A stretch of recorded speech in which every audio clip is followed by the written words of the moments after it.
I'm Melody Brown-Berkins. I'm the Associate Director of the John Sloan Dickey Center for International Understanding, and also work very closely with the Institute of Arctic Studies. And so I wanted to welcome you all here. We are very lucky to have Bill Fitzhugh, William Fitzhugh, who's at Dartmouth 64, the director of the Arctic Studies Center at the Smithsonian's National Museum of Natural History today, to speak to us about Basque whalers and Southern Inuit, worlds in collision or collaboration. To let you know a little bit about Dr. Fitzhugh, he is a world-leading anthropologist specializing in circumpolar archaeology, ethnology, and environmental studies. He caught the northern fever through a passion for canoeing in Ontario and focused his interests on anthropology.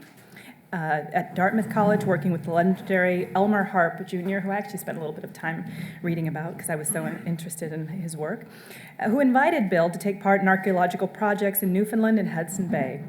After 2 years in the U.S. Navy, he attended Harvard University, where he received his PhD in anthropology, and then took a position at the National Museum of Natural History, where he has devoted his career to museum work, research, and public outreach, and very inspiring to all of us here at the Institute of Arctic Studies and with the Rauner Library and the Stephenson Collection. As director of the Arctic Studies Center, he has spent more than 30 years studying and publishing on Arctic peoples and cultures in northern Canada, Alaska, Siberia, and Scandinavia. His archaeological and environmental research has focused upon the prehistory and paleoecology of northeastern North America and the evolution of northern maritime adaptations and circumpolar cultural contacts. I will not go into all, there's a wonderful long bio, but I think more importantly, people want to hear from you and talk with you. But I will say at the end, Bill is a true friend of Dartmouth and has served as a mentor to many, many students interested in the North. Recent undergraduates who have worked with Dr. Fitzhugh at the Smithsonian and in Newfoundland while on Stephenson Fellowships from the Institute of Arctic Studies at the Dickey Center. Many students have worked with him through the Institute of Arctic Studies and the Dickey Center.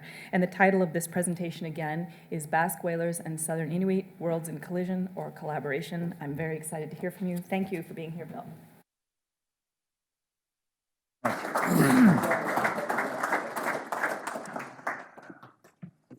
Welcome, everybody, and welcome to some of the new students. As I look around, I don't see as many new students as I see older students. And so I thank you all for coming, including my brother Josh, who's sitting over here, and Bruno, who's a retired colleague from the Smithsonian.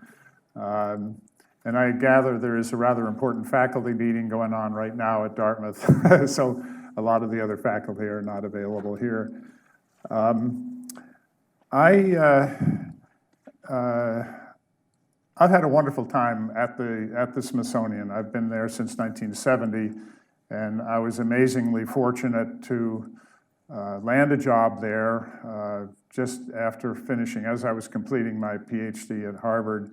And the job I have really came out of my work here with Elmer Harp at Dartmouth College. I had spent quite a few summers at the Keewaydin camp. Some of you, anybody remember or hear of Keewaydin camp? It's up in Ontario.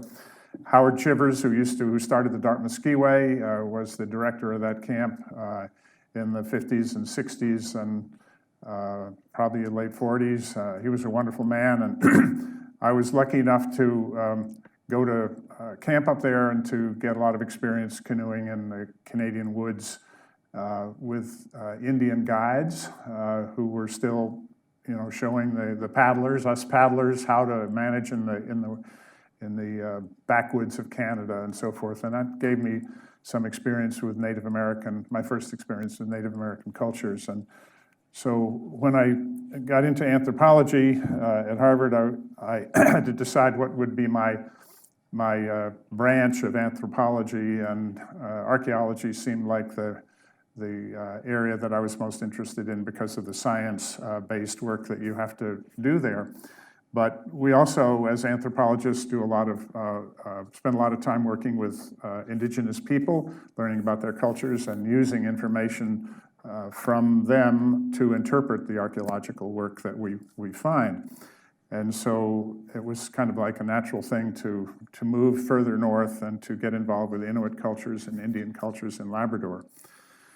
So what I want to do this evening is to acquaint you with one of the aspects of my work, which has kind of like been the last 8 or 10 years of the work that expanded out of my earlier work in Labrador.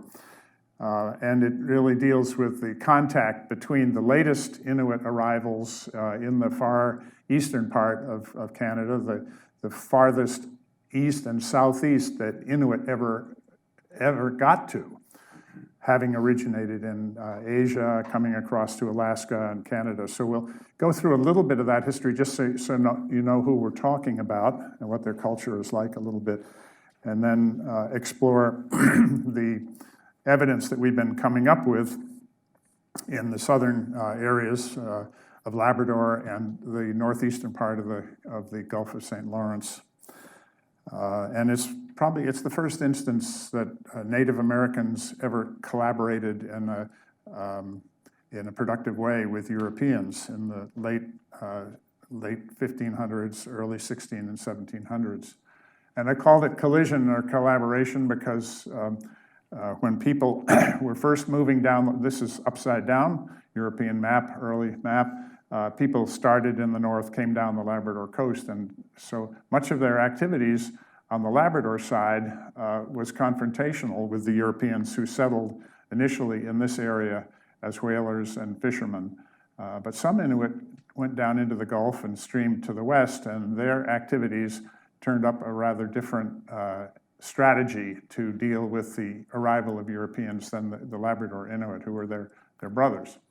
So it's kind of like a story of how Native people adapted to the environments, extreme environments, in the sense that the South presents just as many extremes as the North does if you're an Inuit person, associated with walrus and seals and whale hunting and so forth. And so as you move down out of the Arctic regions, you encounter a very different environment down here that the Inuit were not that well adjusted to.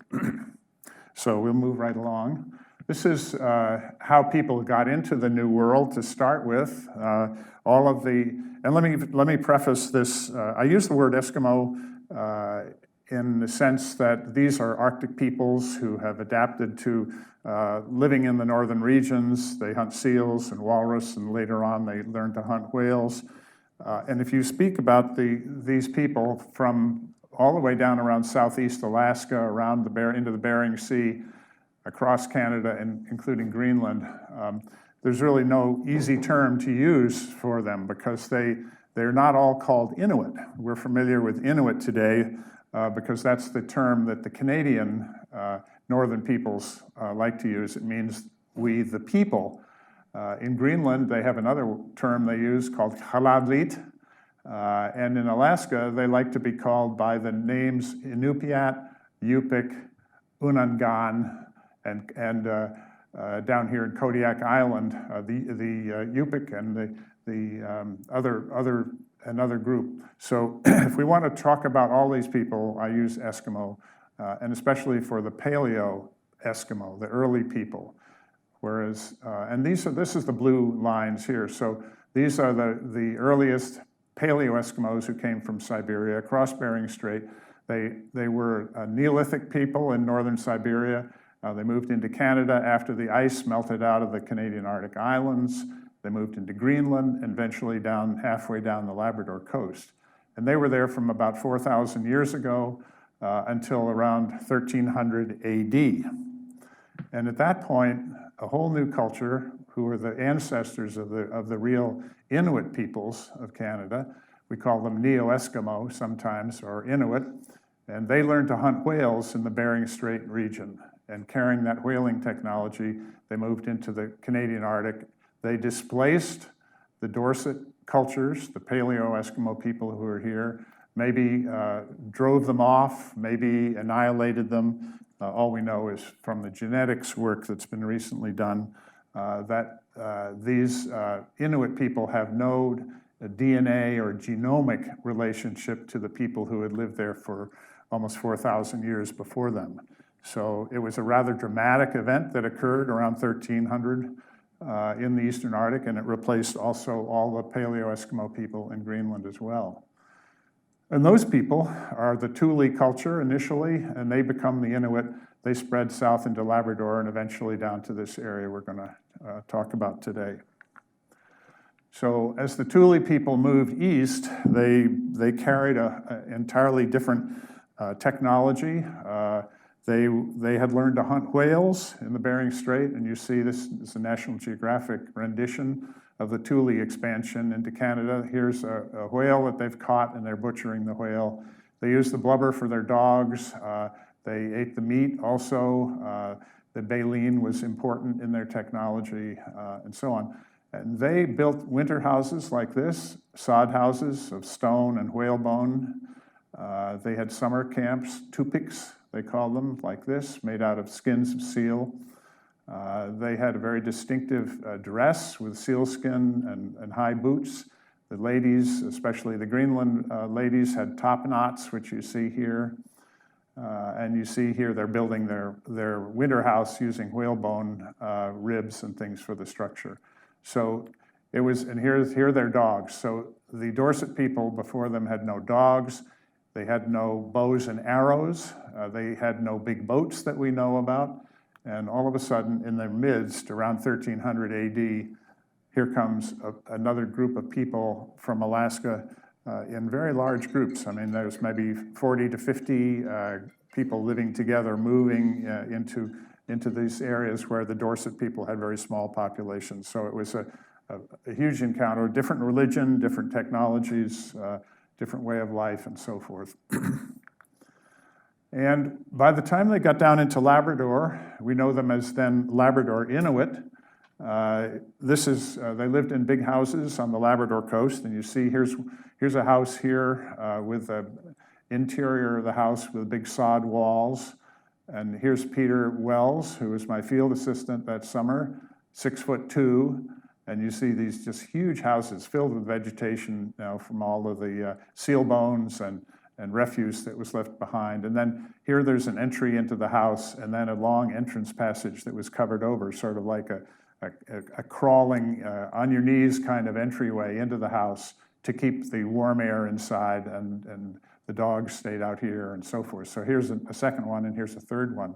So in this one community, there might have been 60 people and maybe 3 big, huge whale boats, and they were doing a very effective job at hunting whales in the Hamilton Inlet region of central Labrador.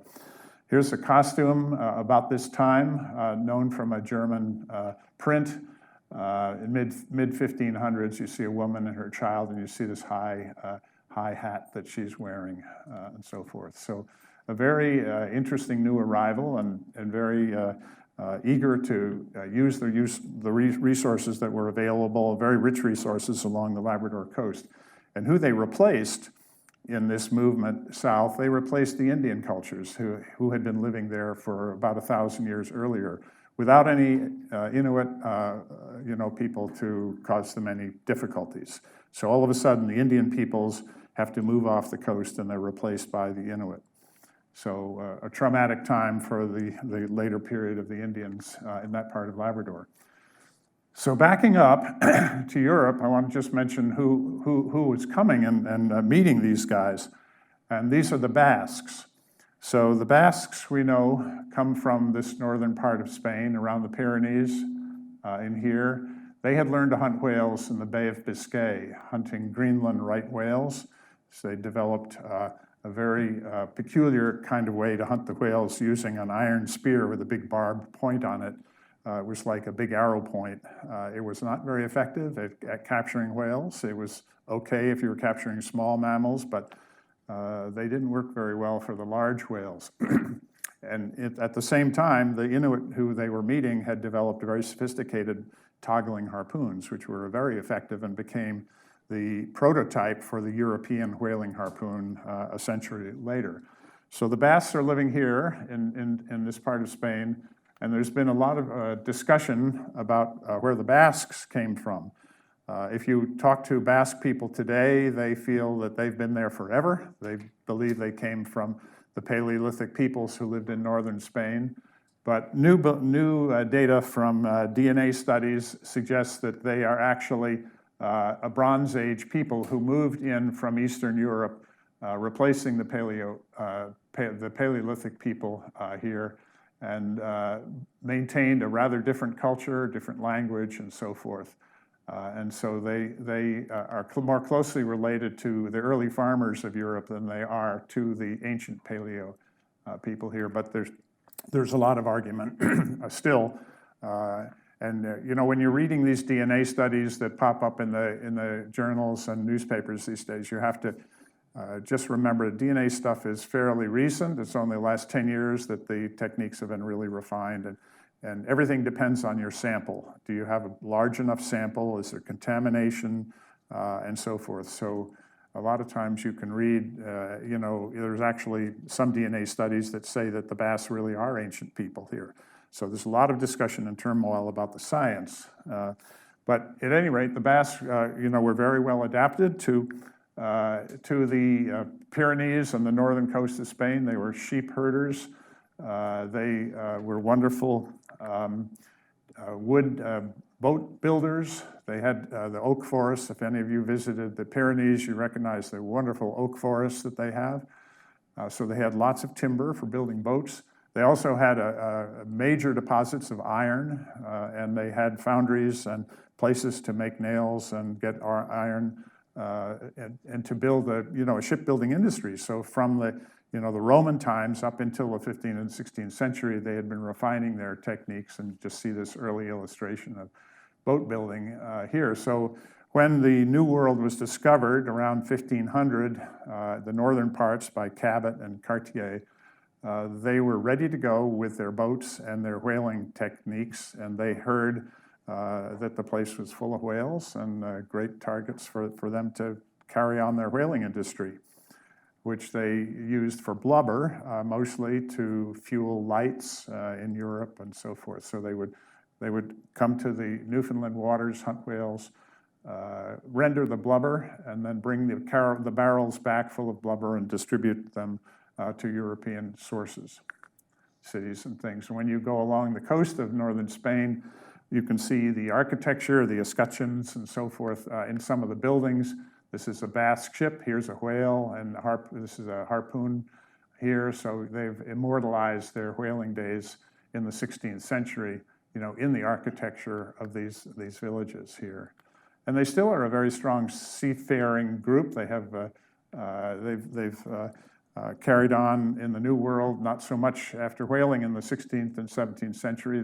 They became more sheep herders, and you may have bumped into stories about Basques in Boise, Idaho, or South America. They colonized parts of South America, particularly Argentina, spread north into California, got involved in the California gold rush, and you still find pockets of Basque people in the Rockies and up in Canada, in the Canadian Rockies. Very enterprising people.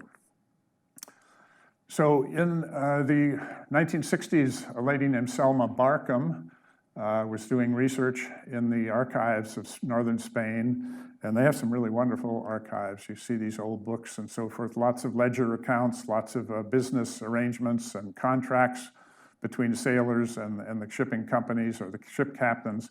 And she discovered evidence in these books that there was a lot of whaling going on in Labrador, in southern Labrador, and in particular, in one case, she found a will of a sailor who had died in Labrador, and his wife was suing the whaling company for payment for the loss of her husband. And it described the whaling actions and the huge numbers of red Basque tiles that were spread around the coast of southern Labrador that no one had identified previously. This is a National Geographic picture of one of the, what they imagine one of the harpooners might have looked like, with this harpoon here with this strange, big, huge barbed head on it. Very different from the toggling harpoon that the Eskimo people had been using at this very time. So they were very disadvantaged because they didn't have the float system that allowed you to release the line with big floats tied to the harpoon, and that the whale would tire itself out fighting these floats. And they were whaling using the old Nantucket sleigh ride technique, where you harpoon the whale and hang on as best you can, Meanwhile, like as not, the harpoon pulls out of the animal because it just has these barbs and doesn't toggle sideways under the skin the way a toggling harpoon does. So they lost a lot of whales, and so there were a lot of whales that became dead drift whales, and the Inuit people further north in Labrador were able to use these animals for blubber for their animals and so on. So after the announcement of the finds in the archives, archaeologists started looking around in Red Bay, which is on the South Labrador coast, right up here, and they began finding these roof tiles everywhere, particularly on Saddle Island, which is this island here. And later on, Jim Tuck started excavating some of these while he was working at the Newfoundland, the Memorial University of Newfoundland. And Robert Grenier began excavating a sunken ship, which they found right over here. So this is a wonderful location. If some of you want to take a really great drive some summer, drive up to Newfoundland, cross the ferry to Labrador, and go up to Red Bay. And it's a magnificent site reconstruction with a museum. And you can continue on the coast up to Goose Bay and around back to Quebec through the interior. So this is what that site looked like with all of these whaling blubber ovens. Each one of these is a blubber oven. This would be one big whaling ship or a series of whaling ships working for a company.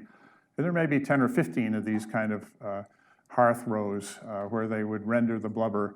They would put a big cauldron, copper cauldron up here, and they would start it with wood, and then with blubber, spent blubber, they would fire it up and render the oil and then barrel it and load it aboard ships. And you see all of the red soil here. This is all crushed roof tile.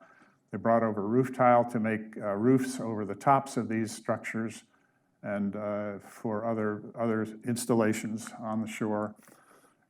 Some of these whalers died in the course of their action. There's one boat here where there was a mass grave of, I think, 7 individuals who must have drowned in a whaling event, and they were buried here together. The bone preservation was very poor, so they didn't learn very much, but they found something about the clothing of these people, and those things are in the museum. And here you see the Shellloops, which are the whaling boats that they used. They're clinker boats, basically built on the old Viking boat style, where you overlap the planks up, and you can build these boats. If you have the planks ready, you can build a boat like this in a day. If you've got some iron nails and a couple of hammers and an axe to do a little joint work and so forth. And then you could leave them when the whalers left. They came over in May and June and left in October and November. And so they would leave behind all their gear and the boats. They would sometimes sink the boats, nested together, put rocks in them and sink them, because the Inuit would then come down from Labrador and find the boats, and even they learned how to get them out of the water and take them back north. So they thought this is a great replacement for the walrus hide boats. And so later on, when Joliet was reporting in the late 1690s, he reported that a lot of the Inuit were operating wooden whale boats from the Basques and the other Europeans with sails and anchors and lines and everything they needed. So they had acquired this new technology pretty quickly, either by raiding or by trading with the Europeans who were starting to come around.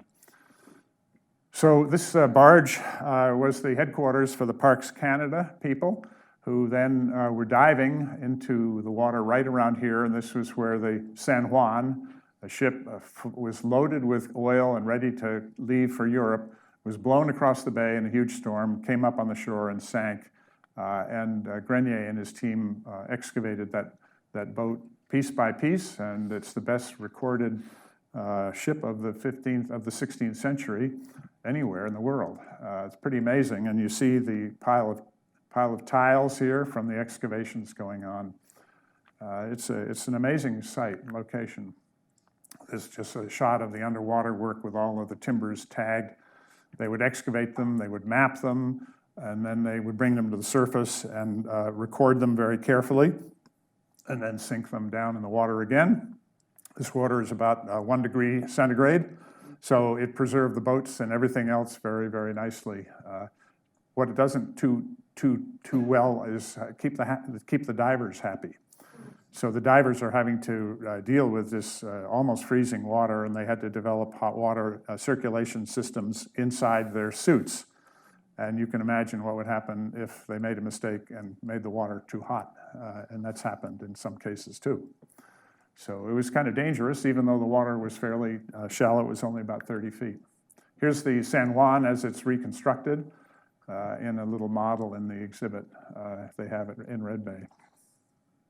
Not very big boats for coming across the Atlantic. Took them a couple of months sometimes to get over. So this is their area. This is the Basque activity area in the St. Lawrence region. They were active in northern Nova Scotia, around Newfoundland, especially on the west coast of Newfoundland here.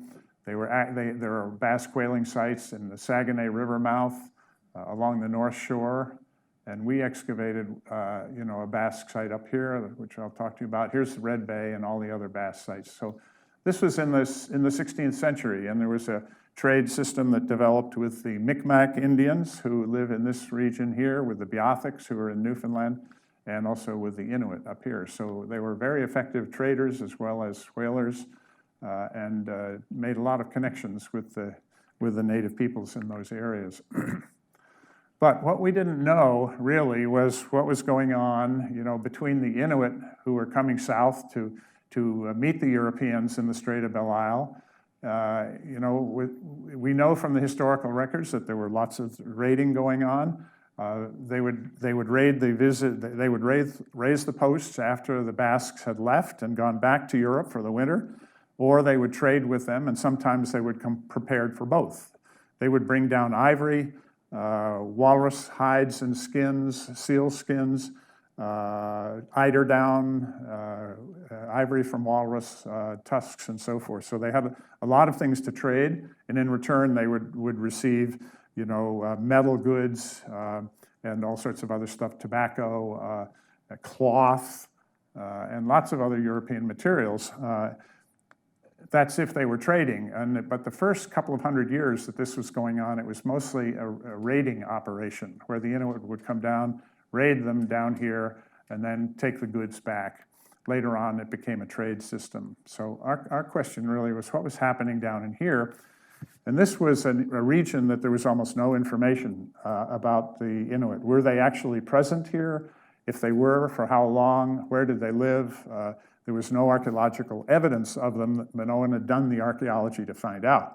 So that became the first question that I had is, can we find archaeological sites that show these people were actually down in this area? And if you go into the region down here, this became Indian country completely. Indians operating in Newfoundland and all around here in the Gulf. So this is the farthest area that there was any evidence at all of Inuit people moving south. So we did this by boat. We have a boat the Smithsonian acquired from Tony Morse, who is some of you may have heard of Tony Morse. He's a Dartmouth graduate. He was one of Elmer Harp's first field season field crew members, traveled on the Blue Dolphin with Beanie Nut, and we've sort of followed in that tradition. Tony had this boat built with National Science Foundation money. He used it for about 10 or 15 years in Labrador and then kind of ran out of steam and loaned it to us for a number of years and then eventually gave the boat to the Smithsonian.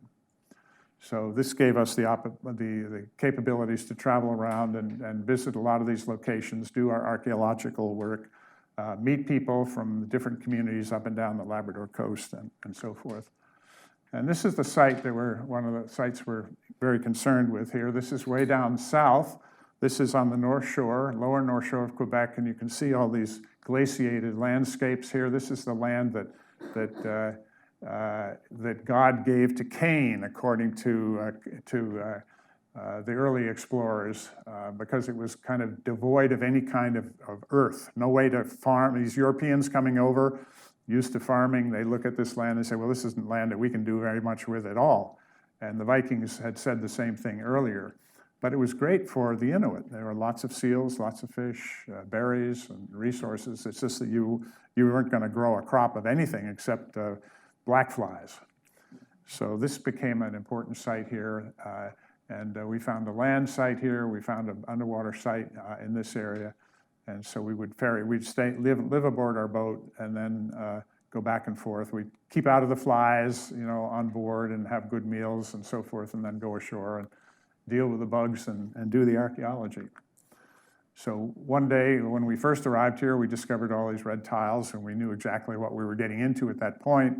No one else, no other culture in this part of the world used tiles at all. So this is, this meant immediately Basques were here. So we began to think, well, we've got a nice Basque site, and we worked on it for a few years.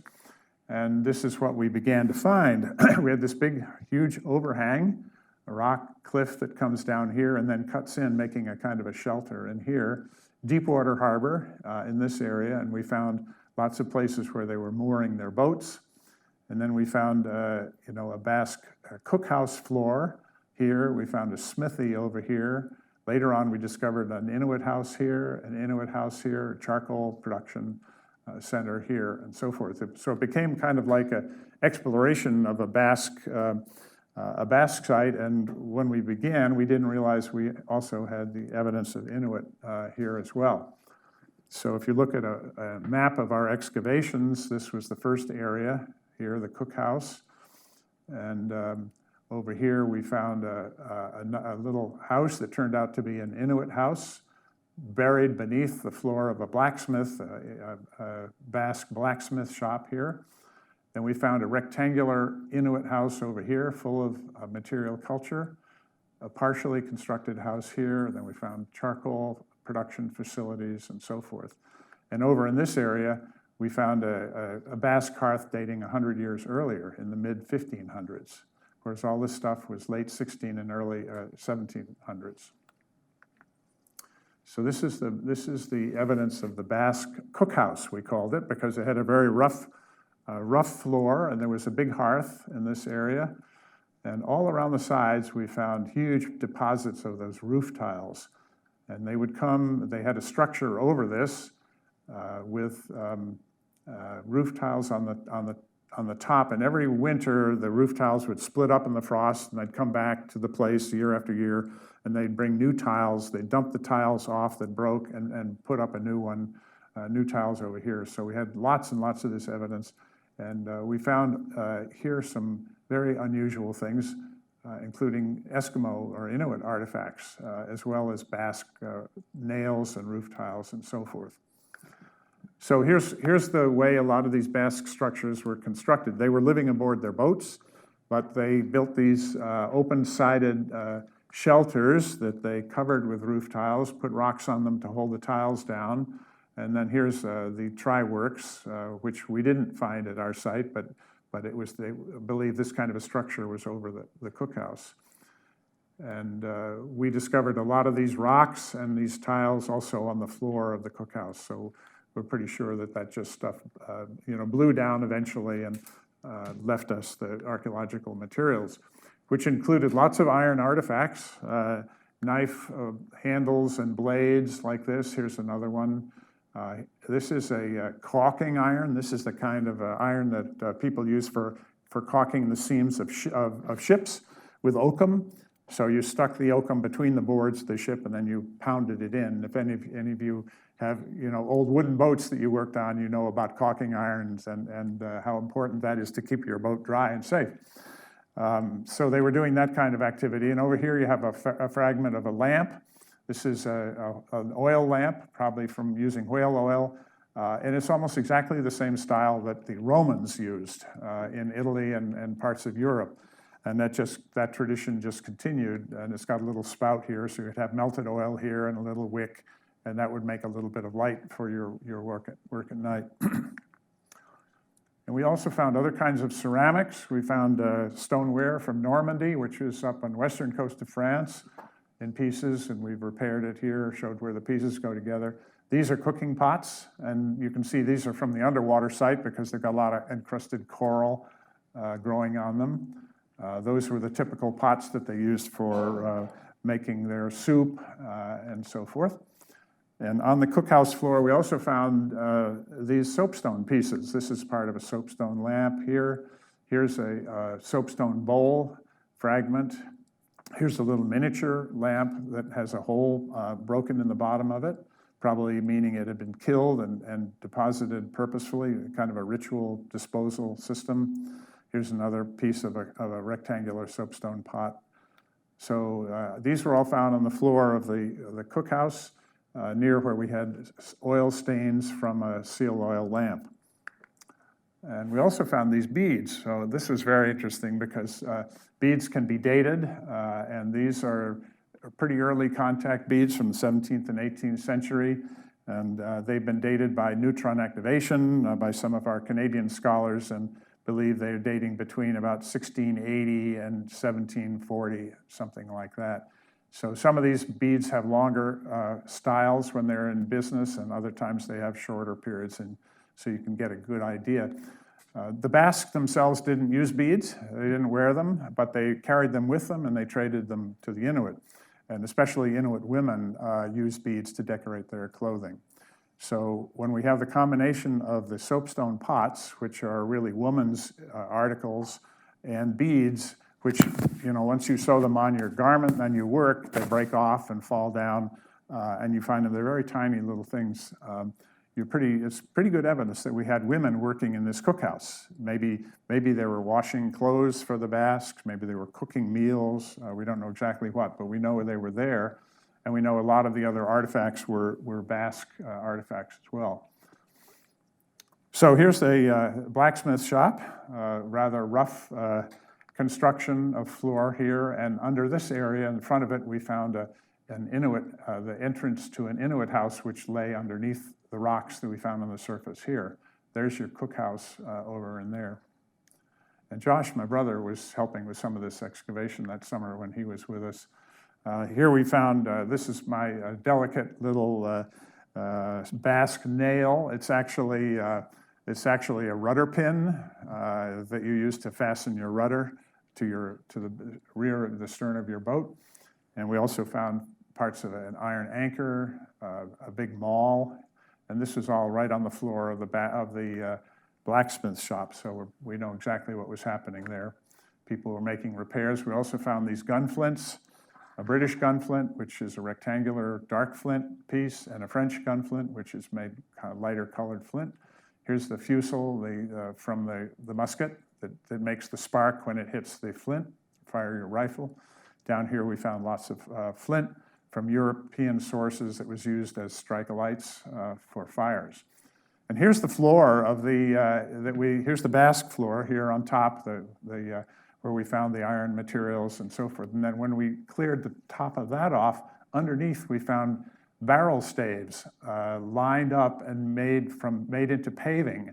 And when we followed that paving out, we found it was the paving for an Inuit house. And it was all charred on the surface, not on the bottom. So this house had been burned, the floor had been charred, and then the Basques had built a new house, a new floor for the blacksmith shop on top of that.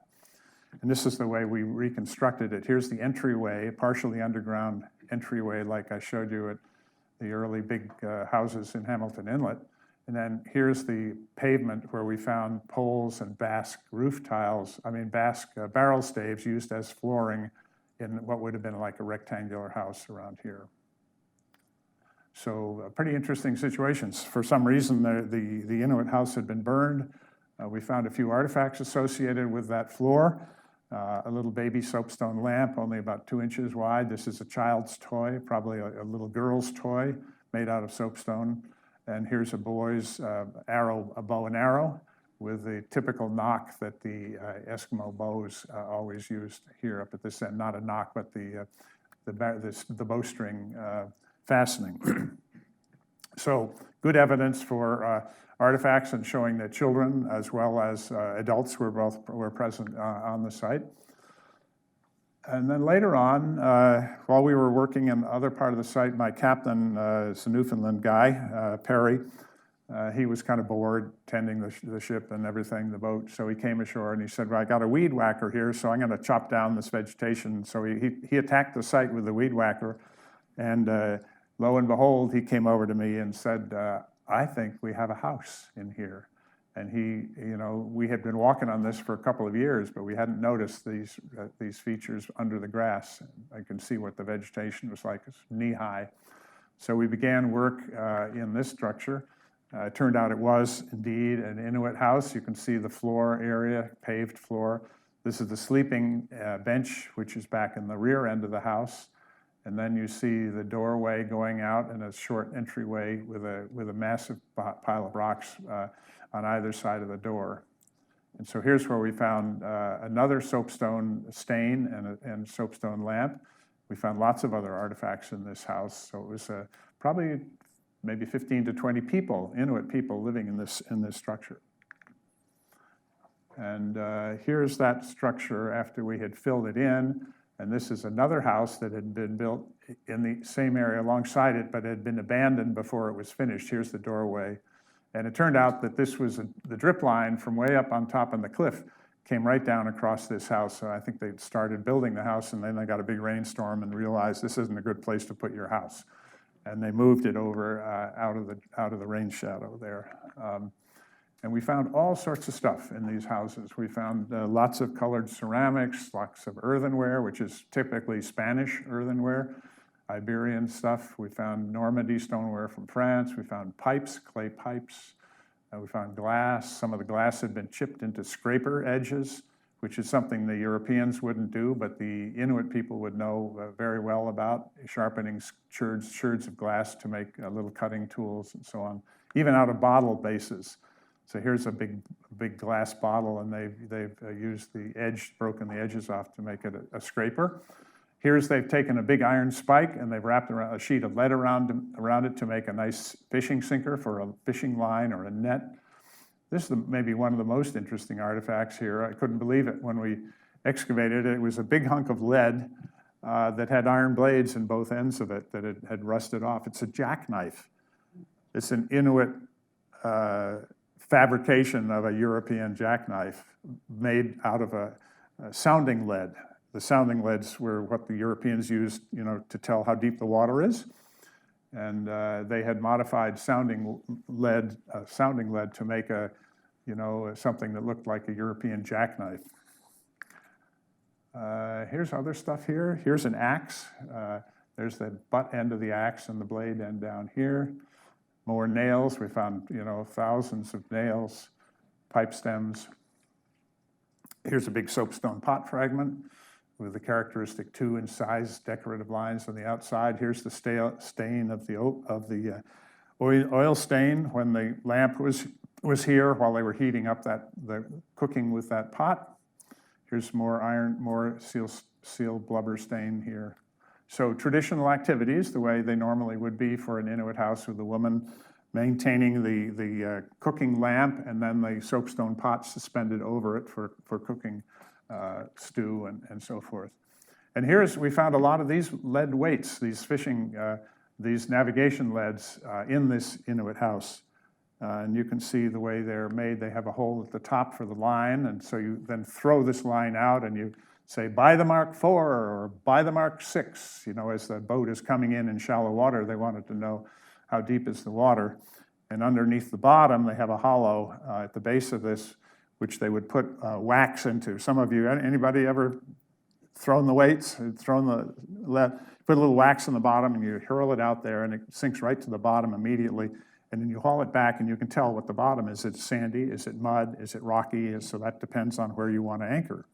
You're not going to go anchor in a place where your anchor's not going to hold. So you need to know what the bottom is. And they were trading these fishing leads to the Inuit people. Here's the way the leads look when they're in the pristine European state over here.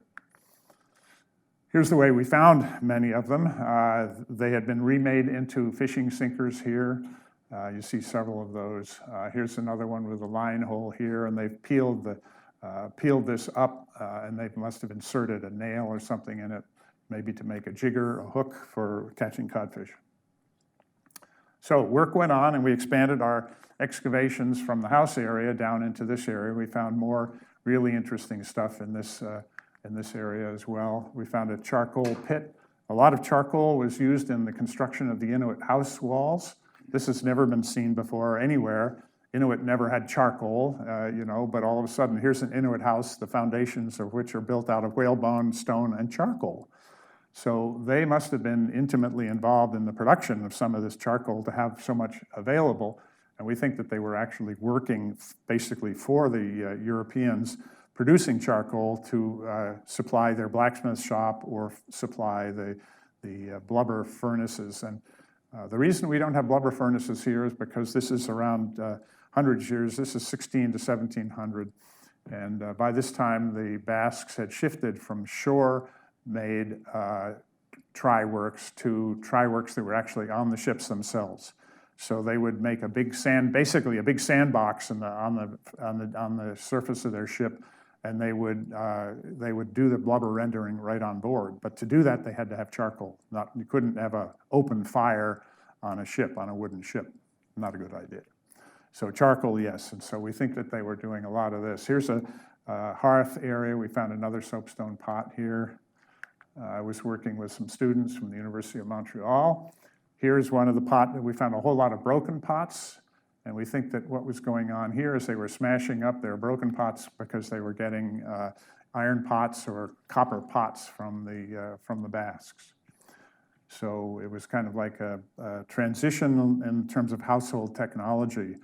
And if any of you know anything about Inuit culture, the relationship between the household, the housewife, the woman of the house, and she treasures her lamps and her soapstone because they're very valuable items for them, very hard to replace. They can't make soapstone vessels very many places. So they were real treasures. But here, we're finding them essentially smashed outside the house. And we think that what's going on is that all of a sudden getting access to European pots, metal pots, and basically saying, okay, to heck with this. And letting go of this ancient technology that had a lot to do, there were a lot of spiritual connections between women and soapstone pots in earlier cultures in the north. So something was going on dealing there. And we found some charcoal production pits here with some Eskimo beads, found in the bottom of the pits.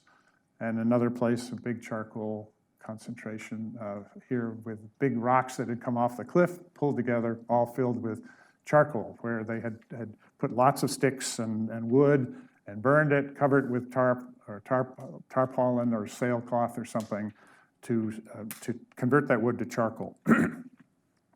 And we've never seen anything like this in an Inuit site. And then here's one of our Basque hearths dating to the earlier period, the 16th century. So this was our site, lots of stuff going on. And at the same time, we were doing underwater work. And I had got involved with some University of Montreal students. And we got together with a really good dive captain, Eric Fenouf. And we went underwater to see what we could find down there. And what we found was fascinating. We found these huge ballast piles. These are made up of ship's ballast that was put into the ships in Spain and brought over. And when they get to the harbor here, they would tie up to the shore and an anchor out over here, and then proceed to dump their ballast so that they could put their whale oil aboard or their timbers aboard. And so we know that all these different piles, each one of these would have represented a big ship. So many different ships, or more likely a series of these ballast piles being made over a course of several years. And we also found lots of whalebone down here, and we found artifacts scattered around on these things, and we excavated all of these small test pits to recover material. One of the artifacts was a porridge bowl called a porringer, dating to around 1705. We found olive jars. These are for olive oil, and cooking pots and so forth, all coming from this underwater area. Here's a couple of, this is from the Red Bay site that the divers from Quebec, from Parks Canada had recovered. Here's the one we recovered, very similar kinds of design and enamel. Here's Eric, our diver, chief diver. He's quite a ham, but a great diver and a great colleague in the field. Here's some of the cooking pots.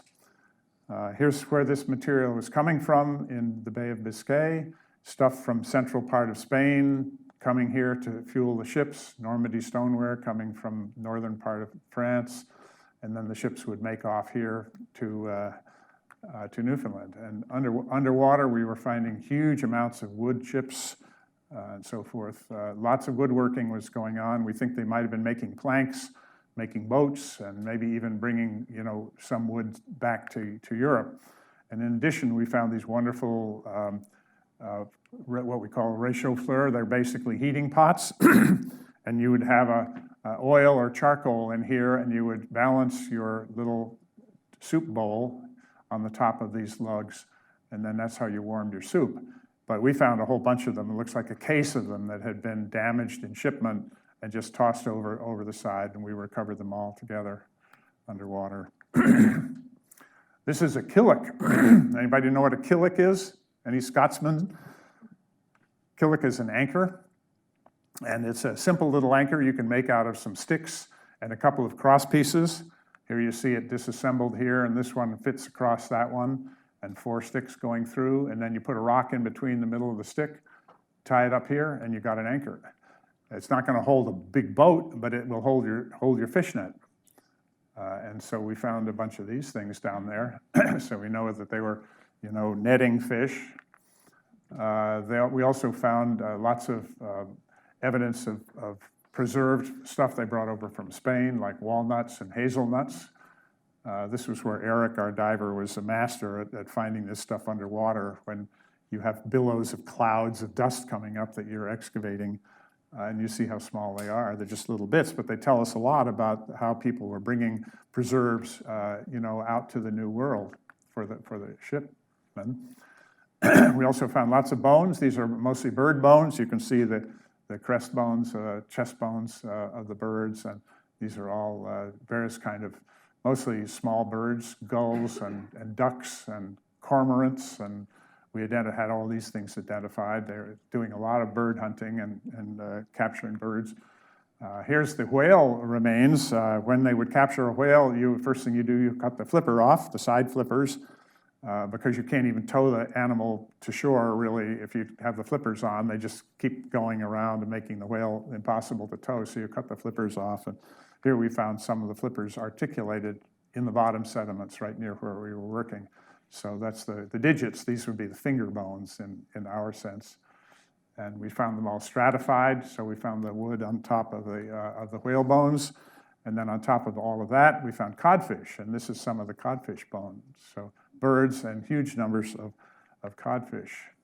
And the codfish was all processed for European trade. They would cut off the head and the gills, and they would split the fish open, and then that part would be dried and would go to Europe, and they would leave all the cranial bones behind. So we found lots and lots of cranial bones. And if you were just eating your own fish for a meal, you would just find all the bones, there, because we wouldn't separate them that way. But it had to be done if you're going to preserve the fish. So this is a different site, but I show you it because it's another one of the Inuit sites that we found. This time it wasn't associated with Basques. And you see my crew here, all lined up around the back wall of the house. This is the sleeping platform here and here and here. The floor is in here, all paved. And then you have this nice stone doorway. And they would come in through this entryway, a tunnel with beautifully paved tunnel, go in through the door, and then they're into the house and where they slept and worked and so forth. And they had a kitchen area out over here, which was filled with caribou bones, mostly. So that's a typical construction for a Labrador Inuit house about 1700s. And this is another site. This is called the Harp Chalet site, and we're looking at an excavation of the back wall here and side walls, and the entranceway to that site is down here. And sorry, this is backwards. This is the back wall around here. Here's the doorway entry out in through there and out to the shore. Now it's all was completely grown over in the forest, which you don't have happen in Labrador because you don't have enough forest growth. So we excavated this and we found a 1632 coin in that site. So that gave us a really nice date for the site. And lots of other stuff, whale bone slabs, more soapstone, broken soapstone, a beautiful iron harpoon assembly. here with a hole for the line hole, here the foreshaft that slips inside here, a toggling harpoon, end blades for harpoons, and this is a sailor's netting needle here.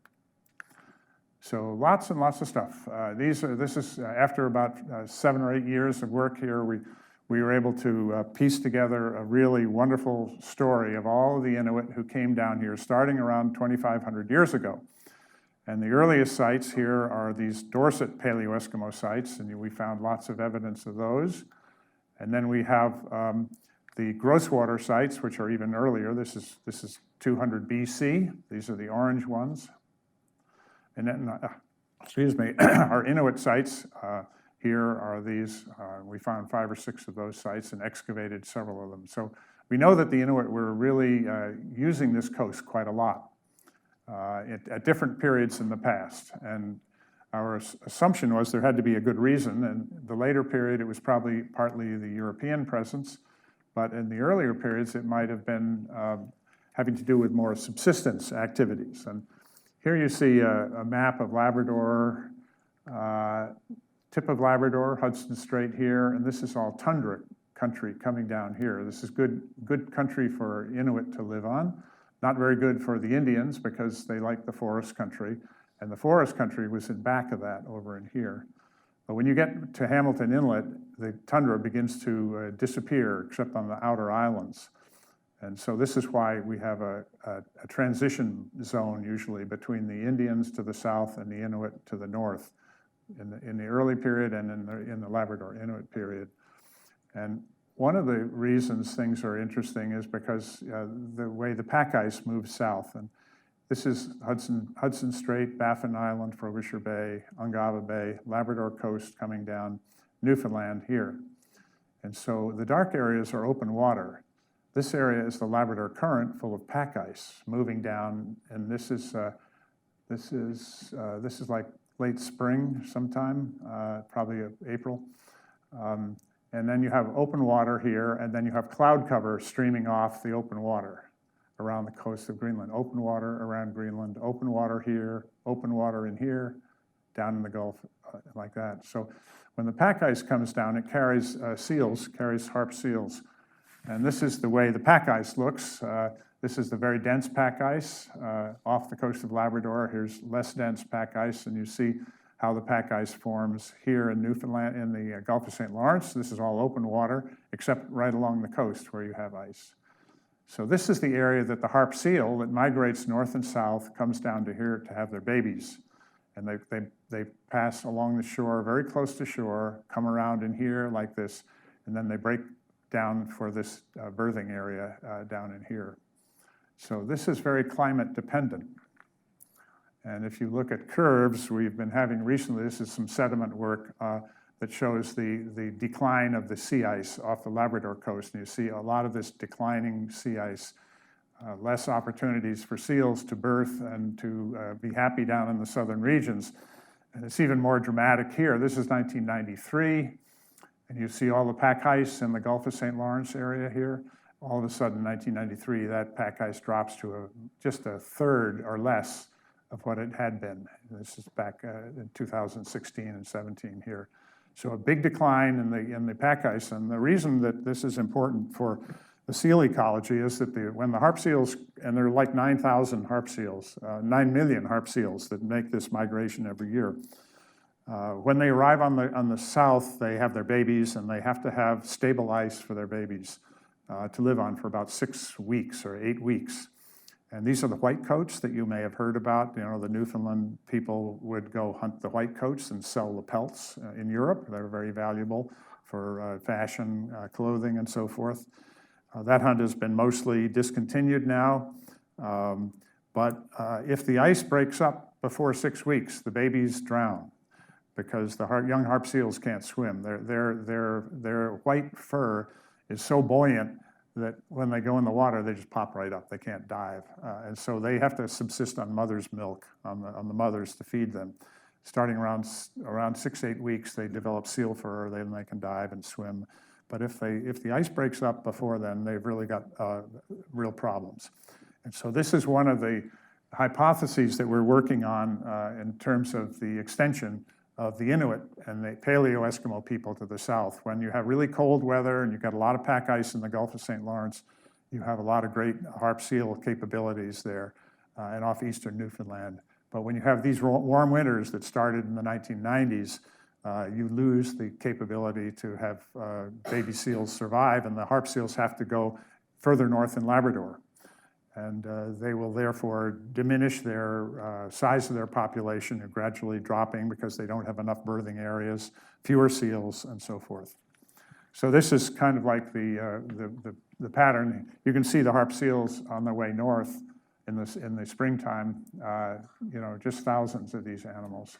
And they migrate in the summer to Greenland, and then they come down the shore in the fall. And in the spring, the adults move north first, going back to Greenland like this, followed by the babies. And so these are really important hunting sites down here. And without that pack ice, then the seals are limited to having their babies here or maybe off the eastern coast of Newfoundland. And so you lose the capability of having a big subsistence resource that the Inuit would depend on in the southern areas. So this gave us some clues about why we would have appearances of Eskimo peoples on the northeast Gulf coast during colder periods and why they disappear in warmer periods particularly. And when you get up here to Labrador, it doesn't matter quite so much because there's always enough ice for them. But it certainly would have impacted the activities of the Inuit that we were excavating here on the southern coast. And here's a picture of one of the, kind of a poor slide, but this is one of the women with a lot of beaded earrings here. And here are our Basque guys. So we've been wondering what kind of relationship to these people were they having during that period when we had our site. And this is a student who came to us from the Rochester Institute who could not speak and could not hear. And I spent 2 months working with him, showed him our data. He was kind of like an intern. He was a wonderful kid. We would have to, I don't know if you've ever had to work with people like this, so everything you do has to be in writing. He could read your lips and so forth, but you couldn't tell what he would have to say. So we would always write things out, and then he would write the answer. And his whole life is in a series of these spiral-bound notebooks. Every day, every conversation he would have. It's this kind of a miraculous record of a guy's entire communications with other people. But he had this wonderful ability to recreate what we expected the scene would be with the Basque ship out here, with the Inuit, whaling in their whale boats, and then the kayak, and then the wooden boats that the Basques were bringing. Here are the Inuit in their sealskin garments. Here are your multicolored Basques with their barrels and staves and artifacts. Here's our cookhouse area here, and so forth. So he represented 3 different stages of this encounter that we had with these people for us. And these sites I've shown you. We've often wondered where are the graves, because normally if you have a lot of Inuit activities around, you find the graves because they put buried their people in stone surface graves, and you see these all over the place in Labrador, but we never found any good ones. This is probably not a grave, but so we have this mystery. If these people lived on the lower North Shore all these years, where are the graves? And the other question was, where are the summer sites? Those skin tents I showed you. We didn't find any tent rings for these things. We only found the winter houses. So one of our hypotheses is that these guys were coming down. They were occupying this area from the late summer into the wintertime, building their sod houses, living in the way they do in Labrador, and then maybe going home to Labrador in the summer season. Maybe because there was more European activities, more trouble, more aggression from the Indian people. And we know a lot of the Indian reports talked about shooting and driving out the Eskimo from what they considered their territory in the Gulf of St. Lawrence. So we have a lot of questions about it. But we have a lot of answers too. Now we know that the Inuit were there for substantial periods. We went on to dig some more sites in another location, and we found Inuit fall house with soapstone fragments. Here you see those. This is a rectangular house that has eroded away at the bank, so we didn't have the front of the house. And we found another house that is probably a partially constructed winter house with an entryway going in here to a living area back here and a hearth here, but we haven't found the normal interior evidence. So we think this was maybe abandoned before it was occupied. And one of the hypotheses is that maybe these were Inuit who showed up in an area that had already been taken over by the Europeans. And they tried to set up a settlement, but it failed, and they were driven out. So we're going to go back this summer and see if we can answer some of these questions. But the final story is kind of like we have these two different strategies. We have this raiding and trading strategy in the 15 and 1600s. And then in the 1700s, we have Inuit moving here with more of accommodation kind of attitude about the Europeans. And they lived there for about 100 years off and on, maybe coming down here in separate groups and maybe returning and then coming back again to live in a different area. But the fact that we have all these houses scattered along evenly here makes us think that we had actually an Inuit occupation there for maybe 50 or 60 years full time. But eventually the combination of the Europeans and the native Indian people who had been dispossessed by these Inuit was too much, and they drove out the Inuit here back up the coast of Labrador. And in the 1800s, a bunch of Inuit came back down to the coast from the central coast here when things had calmed down, and they actually are still living in these areas today. So it's an interesting problem, and it's kind of like an exploration of some history as reconstructed from the archaeological evidence. And we have very little written historical evidence for this, so much of what we're going to have to use to figure this out is going to have to come from the material culture remains. When the Europeans were active here, this was not like formal European activities with navies that kept logbooks and things like that. These were individual ship captains chartered from different places in Europe, a lot of them from the Basque country. They were very secretive about where they were going. They didn't keep records. They traded and they did different things. They came back. Sometimes there were stories that got recorded in the archives, but very little information. And it's not until you get the Moravians settling in Labrador, Christianizing the native people, then you start to get good written records. Or after the 1770s, when Newfoundland appoints governors and they go and they actually start systematically working with the native people, and we get good records. So we have a 200-year period from 1500 to the mid-1700s where archaeology really is the only way to get after this.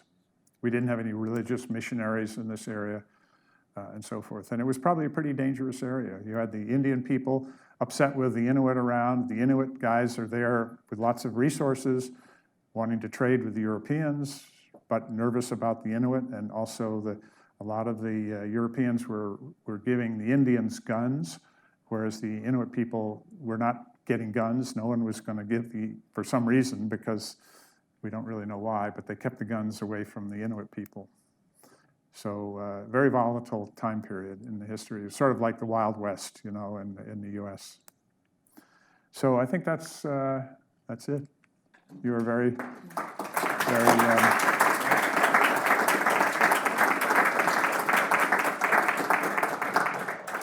Thank you very much for coming, and I hope it was somewhat interesting. It's a man. And if you wouldn't mind waiting for microphone as well. Are you trying to tell us that the Basques brought the roof tiles all the way from the Bay of Biscay Yes, in their boats? yes, and they were using the tiles as ballast in their boats. So wooden ships of those ages always had to have a lot of ballast to keep them steady in the water. So they would load them up initially with rocks, and we found lots of the ballast piles full of those rocks from the local rocks around the Bay of Biscay in northern Spain. But they also used the tiles because they knew they had to make roofs for their buildings, and so the tiles, they had to have that. But the tiles are not very effective as ballast. They don't weigh very much, but still, they did use it for ballast. And then by the time they build their buildings, the ballast is is gone, and they're filling it up with the produce, the oil and so forth. Then another question. Early on, you had a picture of a mother and a child. Yeah, When was that dated? that's Labrador, that's the mid-1500s in Labrador. And this was from a museum poster in Augsburg, Germany. Huh. Bill Sturdivant discovered this a number of years ago. Because it's interesting that she's wearing pants. Well, the Inuit wore pants too. They had trousers. If they came... They come down so far, but then the boots would come up Yeah, about that far. If they came originally from northern Siberia, they would have been wearing pants. Well, even the Siberians, some of them were wearing some pants in the Eskimo areas there. They would wear, the normal attire was kind of like briefs inside, and then they would wear, not like leggings, like some of the Indian people. These were actually tailored pants to keep, they were often made of polar bear skin.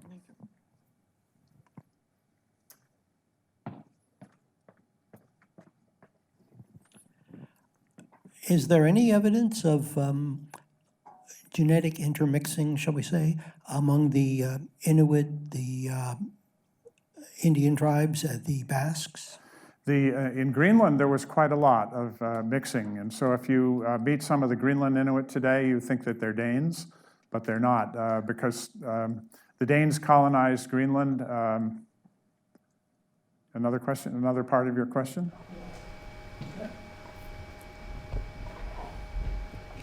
There is a notion that one doesn't hear much about these days, I guess, but around 50 years ago, I ran across some things suggesting that what we consider the Inuit culture today was actually the result of an intermixture between the Dorset people and the Vikings. Yeah, those are called the blonde Eskimo. And you heard that story that originally Vilhjalmur Stephenson, who was kind of like emeritus scholar here at Dartmouth, he wrote a paper called The Blonde Eskimos. And that was an idea that was going around when people thought that the Vikings disappeared from Greenland. They must have gone in and lived with the Inuit and produced, blonde Eskimos. There are no blonde Eskimos. There never were any blonde Eskimos. There were some varieties of hair that was mostly is very black because it's like the Asian people very much. But no, there was no mixing that we know at all between the Norse and the Inuit. And then later on, of course, when the Europeans came, there was some, but not a whole lot. A lot in Greenland, actually, because the Inuit aristocracy began to marry into the Danish governorships. And so you find a lot of the modern Inuit people, you have people who call themselves Inuit in Greenland, but you would swear they look like Europeans. And that's from that mixing. But when you get into the Canadian Arctic, there's very little, there was no evidence of Viking mixture and very little evidence of European mixture until the 20th century. Source of wood for the charcoal. There's tons of wood. When you get down... Driftwood, well, in Labrador, it was driftwood, but also the bays, inner bays in Labrador are full of wood until you get north to Nain. A lot of wood comes down from Hudson Bay. It comes out of the rivers into Hudson Bay. It goes around with the currents and out and down the Labrador Current. And you also have driftwood coming from Siberian rivers that crosses the Arctic Ocean, comes down through the Canadian islands or around Greenland. But a lot of that wood got used up. The storage of wood from the early days got burned up by the Paleo-Eskimos. And so then people relied on driftwood that was coming, from the Siberian rivers around the coast of Greenland. But in Labrador, there was so much wood. And in southern areas around the Gulf of St. Lawrence, the forests come down. There are trees this big. So there was plenty of wood. When and way back? Hi, thank you so much for a really interesting talk. It's been fascinating to think about those areas over time. How have diseases from Europe, like smallpox or other diseases, affected these populations? And do you find any evidence in any of your digs of settlements being abandoned or other other signs of different Right. types of disease? There have been various theories that the Dorset people were knocked out by Norse diseases, which would have been very effective probably. But the Norse were slow in coming across the North Atlantic, and they weren't in very great contact with Europe. So we don't think that disease was a factor in the disappearance of the Dorset people, nor in any of the early Thule cultures. But when the Europeans show up in Labrador, then you have concentrated contact because the native people were Christianized very rapidly after 1770. And there were several towns on the Labrador coast, Ocock, Hebron, Nain, Hopedale, where the annual supply ship bringing the Moravian people and their mail and their food and so forth brought, influenza. So in 1917, most of those villages were completely decimated, and people, often it was just the children that survived, and other people, came up to find them and discovered the dogs running around eating the corpses and the children's barricaded inside the house. It was just awful, awful stuff. So, and the same kind of thing was happening in Alaska. The Alaskans were in the late 1800s, early 1900s, they were very aware that outsiders would bring diseases. And so they actually established barricades, and they killed people who tried to cross the barricades to, come into their territory just to keep the diseases out. And we're having a lot of discussion now about inoculation. And the same kind of stuff was going on there. They had to convince the native people that you're safer if you're inoculated than if you're not. And a lot of people, refused to do this and suffered the consequences. I mean, there were many, many diseases that and we say the American Indian population, was knocked out, across North America, probably 90% lost to disease. Tremendous, tremendous losses. But in the prehistoric area, we just don't see, you would find dead bodies in houses and things like, well, that's one of the arguments against diseases killing off the Norse population, or violence or something like that, like pirates coming or something and killing people. Because then you'd find the bones in the house floors and so forth, the way you do in an epidemic. Like when we did have the European epidemics, the bodies are lying all over. Sometimes people dropped in their tracks trying to drag the people who had died to a burial place, and they all just dropped. And you don't find any of that in Greenland. So those theories just don't work.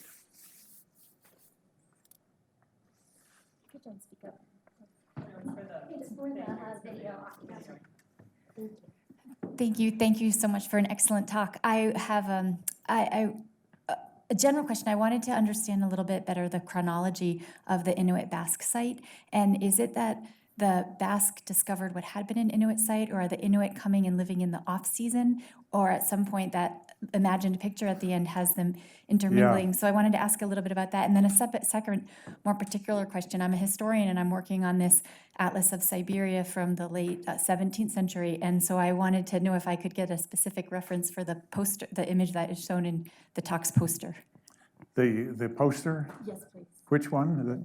For the poster for the image, that was also your first slide. Oh, yeah, okay, yeah, that's an early map from the 1700s.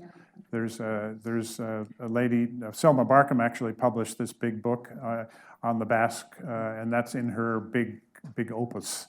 I can't remember the name. It's in Spanish, and I don't remember the title offhand. But if you look up Selma Barkham, you'll find her book listed. So the first question was about The chronology. the chronology. Yeah, so there is a little hearth that is just simply 16th century, very early Basque.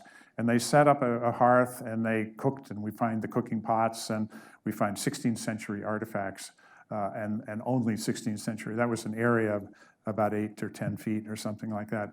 Everything else on the site dates to the late 16 and early 1700s. And so this is the time when they must have been living at the same site at the same time, because on the floor of the cookhouse, we find the broken Inuit pots and the beads. indicating that they are there, and no other Inuit artifacts, just the cookingware and stuff, and beads. And then in the house, where we found all of this material culture, we find a huge mixture of European materials. And so some people would say, well, what about them scavenging Basque sites, picking up this stuff and bringing it? But no one is going to scavenge a Basque site and pick up broken potsherds and bring them to your site. They're obviously getting, whole vessels, and they're rather fragile, these earthenware vessels especially. So they had to be trading for this. They had to get them peacefully. And the same about about the nautical weights. No European is going to, lose all these very valuable artifacts. So we know that they were living there and they were working with the Basques to receive as presents for their labors cookware and all sorts of other European materials, including beads and things like that. So it's they had to be there at the same time. We have time for one more question. Ma'am?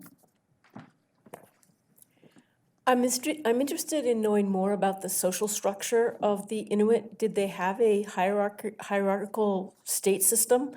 And if so, were there any possibilities of doing any oral tradition among the people, or were things so much changed by the missionaries that it wasn't even possible?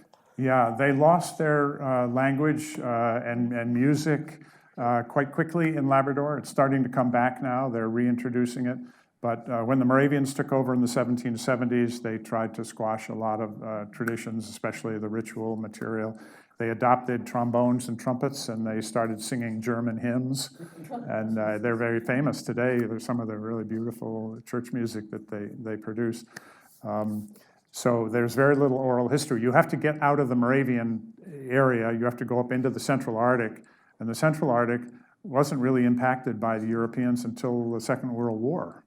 And there was whaling activities in the early part of the 19th century, but a lot of the cultures stayed completely intact, and they ended up having terrible starvation problems around the 1940s, and the Canadian government got very concerned and went up there and started centralizing villages and so forth. And now a lot of the people are fighting. They want recompense from the Canadian government for having been displaced from their traditional camps into centers and where the kids could go to the school and get medical treatment and so forth. So it's a real mix, because the Europeans, you can look at the Greenland history and see a kind of accommodation of the Inuit people in Greenland to the Danes starting in the early 1700s. Whereas just across a couple hundred miles away in Canada, the Inuit people didn't have any real significant contact with Europeans until almost the Second World War. So really different depending on where you are and where, there's open water in West Greenland, much of the time, except when the Vikings were having trouble, when it got in the Little Ice Age.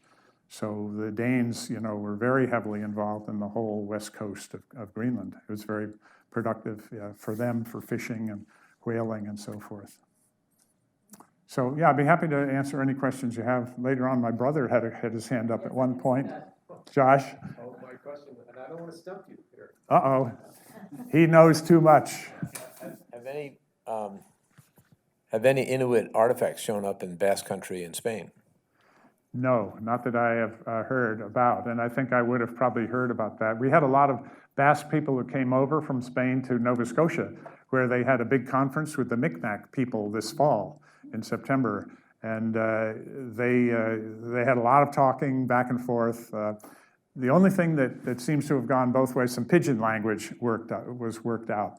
So the Basques apparently had enough contact with the people and the Micmac Indians in northern Nova Scotia that they developed a pidgin trade language. We do know of contact of exchange between the Inuit in Greenland and some of the Dorset and Thule people. And there are a few Dorset and Thule artifacts that are found in the Greenland sites. And there are, of course, a lot of things from the Norse that are found in the Inuit sites because of scavenging of their, even church bells.